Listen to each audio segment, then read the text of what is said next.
નમસ્કાર મિત્રો, અહીંયા આપણે આ વિડીયોમાં જે ખેડૂતોના ખાતામાં હપ્તો નથી પડ્યો એના વિશે વાત કરવાના છીએ. હવે શું કરવું કે જેથી હપ્તો પડી જાય. અને મિત્રો ખાસ વાત કે ઘણા ખેડૂતોના ખાતામાં 4,000 રૂપિયા પડ્યા છે, તો ઘણા લોકોના મનમાં સવાલ હોય છે કે કેમ અમારા ખાતામાં 2,000 પડ્યા. તેમજ મિત્રો જે 19મો હપ્તો છે એ હજુ સુધી નથી પડ્યો, તો એની પૂરી પ્રોસેસ તેમજ પૂરી માહિતી આપણે આ વિડીયોમાં આપીશું. તેમજ 19મા અને 20મા હપ્તાની આપણે સંપૂર્ણ માહિતી આ વિડીયોમાં તમને મળી રહેશે, તો વિડીયોને લાસ્ટ સુધી જોજો અને આગળ તમામ ખેડૂતોને આ મોકલી દેજો. અહીંયા મિત્રો સૌ પ્રથમ વાત કરીએ કે 19મો હપ્તો કેમ નથી આવ્યો. હજુ સુધી ઘણા ખેડૂતોના ખાતામાં 19મો હપ્તો નથી આવ્યો. તો મિત્રો જે પીએમ કિસાન સન્માન નિધિ યોજનાનો 19મો હપ્તો છે એ બહાર પડી ગયો છે, એ તો તમને ખબર જ છે. પણ એક તરફ એવું સામે આવ્યું છે કે 2,000 રૂપિયાની રકમ હજુ સુધી પણ ઘણા ખેડૂતોના ખાતામાં પહોંચી નથી. આવા ખેડૂતોને ધીરજ રાખવાની સૂચના આપવામાં આવી છે. હકીકતમાં ક્યારેક નેટવર્ક સમસ્યાઓ અને નબળી કનેક્ટિવિટીને કારણે અપડેટમાં વિલંબ થાય છે, તો એના કારણે હપ્તો નથી પડી શકતો. એટલે કે ઘણી જે ઇન્ટરનેટની જે આપણે સમસ્યાઓ આવતી હોય છે એના કારણે ઘણા ખેડૂતોના ખાતામાં હપ્તા નથી પડી શકતા. ઘણા ખેડૂતોના ખાતામાં હપ્તા પડી ગયા છે, ઘણાને 4,000 પડ્યા છે, ઘણાને 2,000 પડ્યા છે. તો મિત્રો જે નેટવર્ક કનેક્ટિવિટી છે એના કારણે વિલંબ થતો હોય છે, તો તમારે ધીરજ રાખવાની સૂચના આપવામાં આવી છે. તેમજ આગળ જોઈએ કે ધીરજ રાખવા છતાં પણ હપ્તો નથી પડતો. ધારો કે 2-3 દિવસ થઈ ગયા છે અથવા અઠવાડિયું થઈ ગયું છે તો પણ હપ્તો નથી પડતો, તો એના માટે શું કરવું?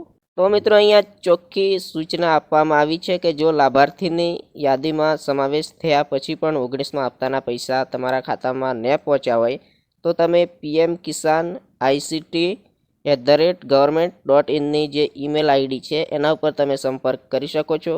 તમે પીએમ કિસાન યોજનાનો હેલ્પલાઇન નંબર છે 15 52 61 અથવા 1811 55 26 ટોલ ફ્રી નંબર છે, અથવા 011 23 38 10 92 આના ઉપર તમે સંપર્ક કરી શકો છો. અહીં પણ તમારી દરેક સમસ્યાનું નિરાકરણ કરવામાં આવશે. એટલે કે તમારી દરેક સમસ્યાનું નિરાકરણ કરવામાં આવશે. તમે આ જે નંબર આપ્યા છે અથવા જે ઈમેલ એડ્રેસ આપ્યું છે એના પર સંપર્ક કરી શકો છો. અહીંયા તમારી જે આધાર કાર્ડની ડિટેલ માંગશે એ તમામ માંગશે. એ તમે આપશો તો તમારા ખાતામાં હપ્તો કેમ નથી આવ્યો એ વિશે તમને માહિતી આપવામાં આવશે. તેમજ તમારે જે લાભાર્થીની યાદીમાં નામ હોય, તમારે જે નાવ અવર સ્ટેટસ એવું લખેલું હશે એના પર તમે ક્લિક કરીને જોયું હશે, તમારું સ્ટેટસ ચેક કર્યું હશે. મેં પહેલાં પણ એક વિડીયો મૂકી દીધેલું. આપ જે તમારું સ્ટેટસ ચેક કરવા, તો તમારે લાભાર્થીની યાદીમાં તમારું નામ હોય તેમ છતાં તમારા 19મો હપ્તો તમારા ખાતામાં નથી આવ્યો, તો તમે આ જે ટોલ ફ્રી નંબર આપ્યા છે ને આ જે ઈમેલ આઈડી આપી છે એના પર સંપર્ક કરી અને તમે તમારી સમસ્યા જણાવી શકો છો. તમે અહીંયા સંપર્ક કરશો એટલે તમારી ડિટેલ માંગશે થોડી ઘણી. તમારે જે માહિતી હોય ખેડૂત વિશે એ તમામ માહિતી માંગશે, જેમ કે આધાર કાર્ડની માહિતી, ખેડૂત નોંધણીની માહિતી, એ તમામ તમે માહિતી જણાવશો તો તમને એનું નિરાકરણ જાણવા મળશે. અહીંયા તમને તમારું નિરાકરણ જણાવી દેવામાં આવશે, તમારી સમસ્યાનો ઉકેલ લાવવામાં આવશે. અહીંયા તમારે જો હપ્તો ન આવે તો તમારે pmkisan.government.in વેબસાઇટ પર જવાનું છે. ત્યાં જમણી બાજુ તમને ભૂતપૂર્વ ખૂણો લખેલું દેખાશે, તેમાં જાઓ. અહીં નાવ અવર સ્ટેટસ એવું તમારે લખેલું છે, એના પર ક્લિક કરશો અને તમારો રજિસ્ટ્રેશન નંબરનો વિકલ્પ દેખાશે. આ પ્રક્રિયાને અનુસરો અને તમારી બધી માહિતી તમને દેખાશે. જો તમારો આધાર નંબર અને એકાઉન્ટ નંબર ખોટો હોય તો તમે તેને સુધારી શકો છો. એટલે કે તમારો આધાર નંબર ને એકાઉન્ટ નંબર ખોટો નાખેલો હોય તો પણ તમારે આ જે હપ્તો છે એ ન પડી શકે, તો એ તમારે ચેક કરી લેવાનું છે. મેં ઓલરેડી એક વિડીયો મૂકી દીધું છે, તમે તમારું સ્ટેટસ કેવી રીતે ચેક કરી શકો તો તમે આપણી ચેનલ પર જઈને એ વિડીયો પણ જોઈ શકો છો. અને મિત્રો ઘણા ખેડૂતો KYCની પ્રક્રિયા પૂર્ણ ન કરવાને કારણે પણ આ 19મા હપ્તાથી વંચિત રહી ગયા છે, તો તમારે જરા પણ ગભરાવાની જરૂર નથી. આવી સ્થિતિમાં ખેડૂતોએ વેબસાઇટની મુલાકાત લઈને શક્ય હોય તેટલી વહેલી તકે KYC પૂરી કરી લેવાની છે.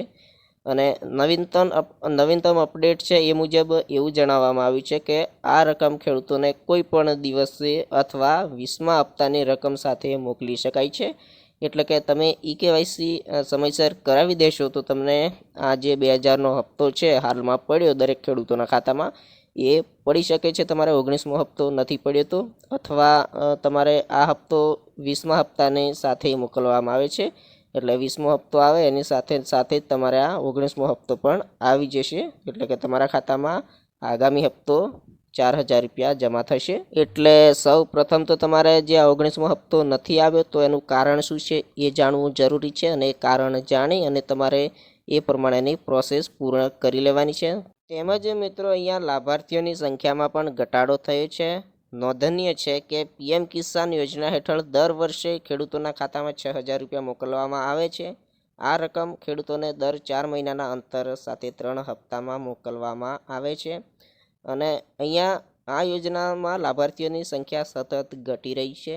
એટલે કે આ જે લાભાર્થીઓ છે એમની સંખ્યા કેમ ઘટી રહી છે એનું કોઈ કારણ જાણવા નથી મળી, પણ તેમ છતાં ઘણા ખેડૂતો છે એમને જે કેવાયસી બાકી હોય, ફાર્મર રજિસ્ટ્રી બાકી હોય, આવું બધું જે બાકી હોય અથવા આધાર અપડેટ બાકી હોય, તો એટલા માટે જે આ હપ્તા છે એ અટકાઈ જતા હોય છે અને આ લાભાર્થીઓની સંખ્યામાં ઘટાડો જોવા મળે છે. તો તમારે આ જે પ્રોસેસ છે કેવાયસીની ને એ તમામે તમામ પ્રોસેસ તમારે પૂર્ણ કરી લેવાની છે, જેથી કરીને આ જે 19મો હપ્તો છે એ ન જમા થયો હોય તો એ જમા થઈ શકે અને જે આગામી હપ્તા છે આવવાના 20મો છે 21મો છે એ તમામે તમામ હપ્તા તમારા ખાતામાં સમયસર પડી જાય. એટલા માટે તમારે આ જે પ્રોસેસ છે, જે પ્રક્રિયાઓ છે એ પૂર્ણ કરી લેવાની છે.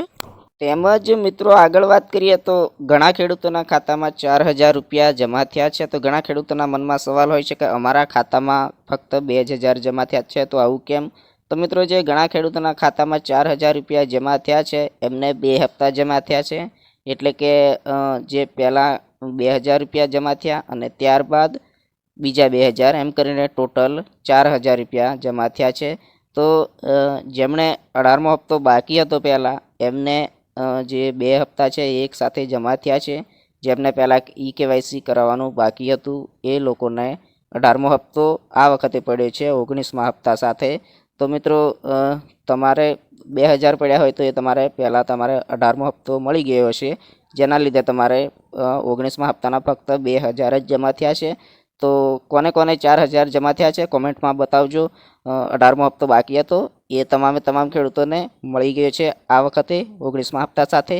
તેમજ જેને 19મો હપ્તો નથી મળ્યો તો એમને જે મહત્ત્વપૂર્ણ મેં સૂચના આપી છે, મહત્ત્વપૂર્ણ માહિતી આપી છે કે કેવાયસી કરાવી લેશો, તેમજ તમારે જે લેન્ડ વેરિફિકેશન કરાવવાનું આવે છે એ કરાવી લેશો, આધાર કાર્ડ અપડેટ કરાવવાનું એ કરાવી લેશો, તેમજ તમારી બેંક ડિટેલ ને એ બધું બરાબર ચેક કરાવી લેશો તો તમને આ જે 19મો હપ્તો છે એ કદાચ 20મા હપ્તા સાથે પણ મળી શકે છે અથવા આ જે થોડા દિવસોમાં પણ મળી શકે છે. એટલે કે આમ જોવા જઈએ તો જે ખેડૂતોને 19મો હપ્તો નથી પડ્યો એમને 19મો હપ્તો છે એ 20મા હપ્તા સાથે પડી શકે છે, પરંતુ કદાચ કેવાયસી થઈ જાય તો કદાચ થોડા દિવસમાં પણ પડી શકે છે. તો એ માટે તમારે કેવાયસી કરાવી લેવાનું છે. તમે આ જે તમામ પ્રક્રિયા છે, જે પ્રોસેસ છે એ તમારા મોબાઈલ દ્વારા ઓનલાઈન કરી શકો છો અથવા તમે CSC સેન્ટર કોઈ કોમ્પ્યુટરવાળા જોડે પણ જઈને કરાવી શકો છો. જેમ બને તેમ જલ્દી કરાવી દેશો તો તમારા હપ્તો છે એ જલ્દી પડી જશે.